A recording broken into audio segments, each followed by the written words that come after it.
So we have 50 facts. 50 facts about her to go through. I have read several of her books, Pride and Prejudice and Sense and Sensibility. I think they're the only two I've read. And I thought they were both quite good. I enjoyed them. But she's definitely not one of my top authors. Not the kind of books that really made a huge impact on me or stuck with me. But obviously in terms of her kind of impact on literature and the kind of the development of I suppose the romance novel, obviously that really is huge. So she was definitely a bit of a groundbreaker for her time. Anyway, let's get straight into the facts. Fact number 1. Jane Austen was born in Steventon, England on December the 16th, 1775. Fact number 2. During her lifetime, Austen published 4 novels: Sense and Sensibility in 1811, Pride and Prejudice in 1813, Mansfield Park in 1814, and Emma in 1816. So the novels actually got published really close together between 1811 and 1816, 5 years. Fact number 3. To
Those are fantastic films.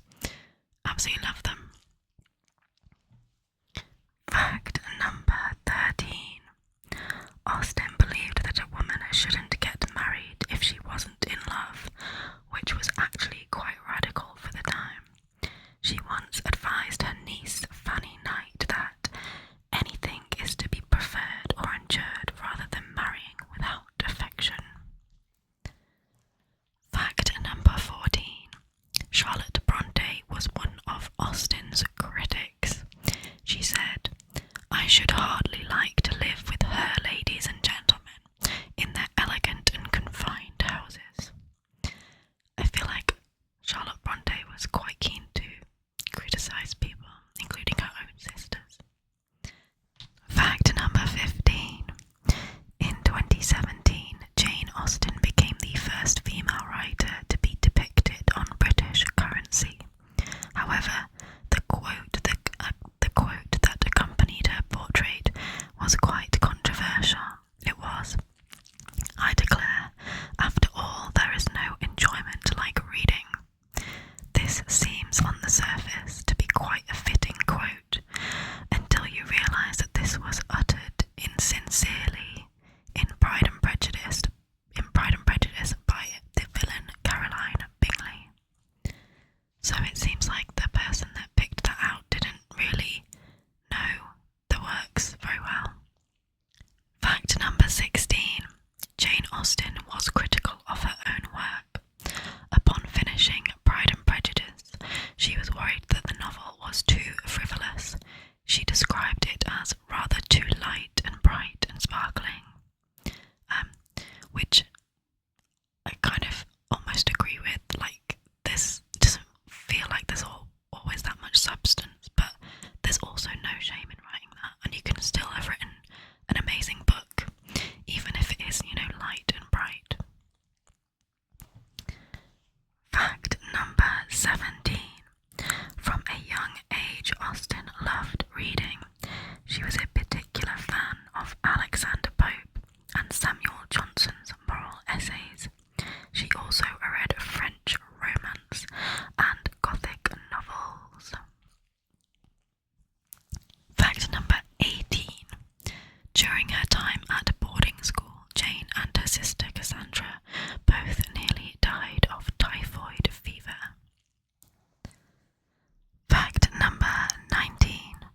By 2013, it was reported that Pride and Prejudice had sold over 20 million copies worldwide. Fact number 20. The most familiar image of Jane Austen dates to 1810 and was painted by her sister Cassandra when Jane would have been 34 or 35 years old. The unfinished watercolour was thought by Jane's family not to be very accurate or very flattering. The original sketch is currently on display at the National Portrait Gallery in London. Fact number 21. All but one of Jane Austen's heroes was under pressure to marry for either status or security. The exception to this is Emma Woodhouse from the eponymous novel. In the opening line of that novel, we hear, "Emma Woodhouse, handsome, clever and rich, with a comfortable home and happy disposition, and had lived nearly 21 years in the world with very little to distress or vex her." Fact number 22.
36 years old, playing Eleanor Dashwood, 19 years old, and Greer Garson, 36-year-old, playing Elizabeth Bennet, 20 years old.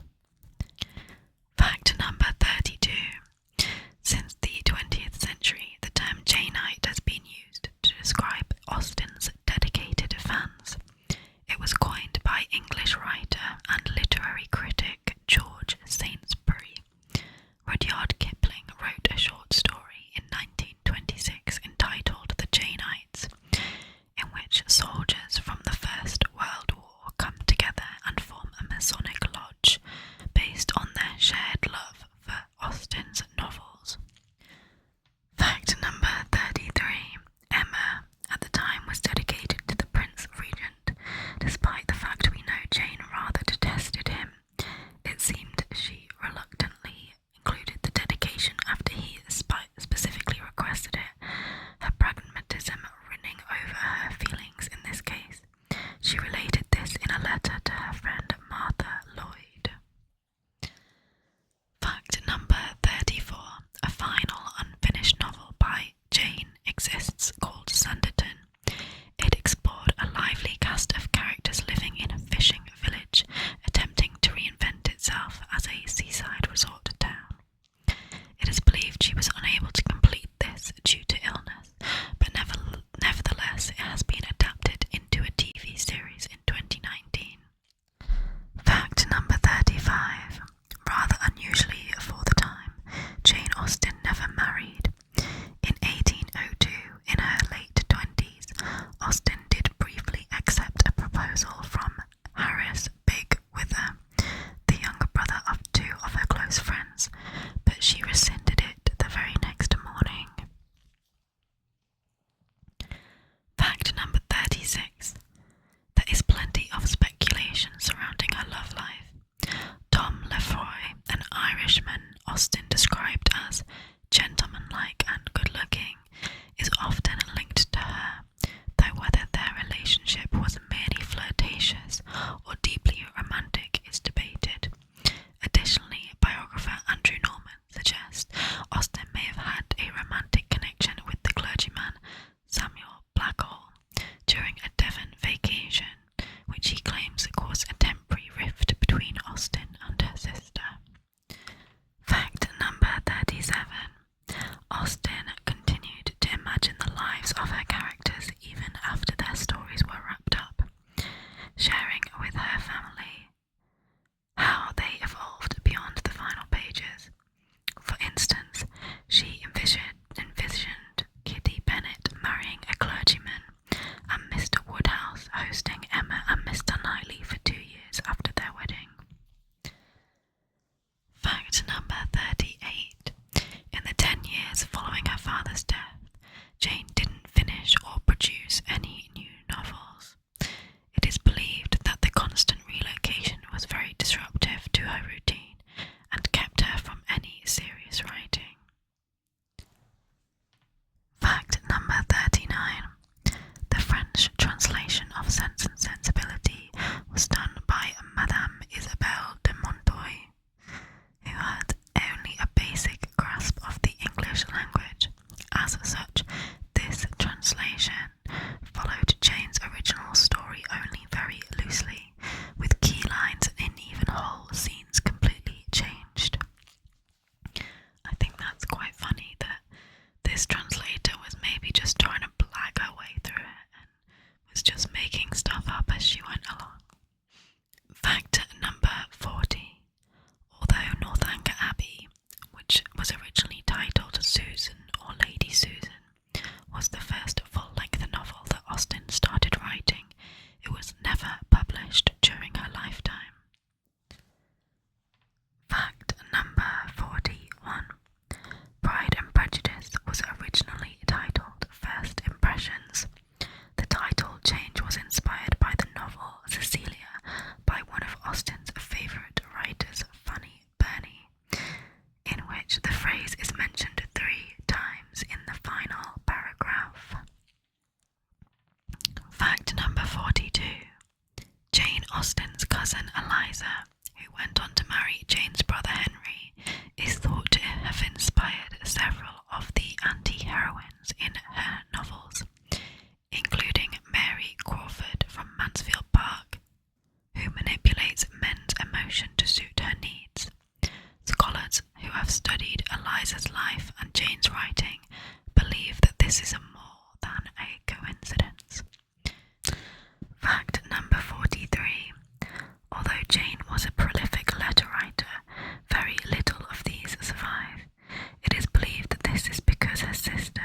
whereas that was an unfinished manuscript. Fact number 48. Austen's final composition came just 3 days before her death and was a poem dictated to her sister Cassandra. The poem was a humorous ditty on England's rainy weather. Fact number 49.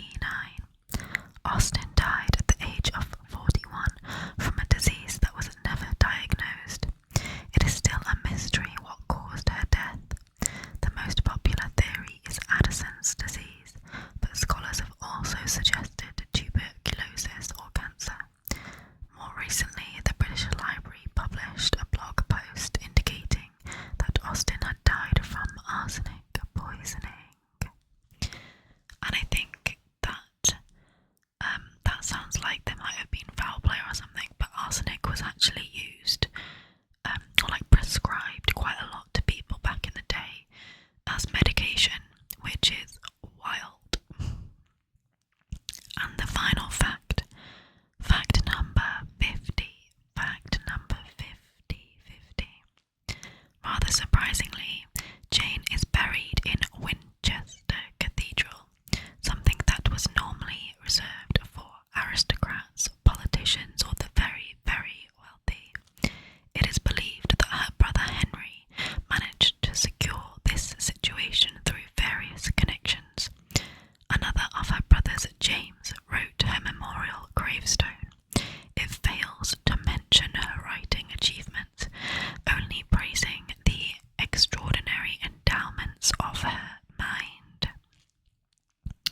So, those are all of the facts that I have for you today. I forgot to say at the beginning, so if you are still watching, I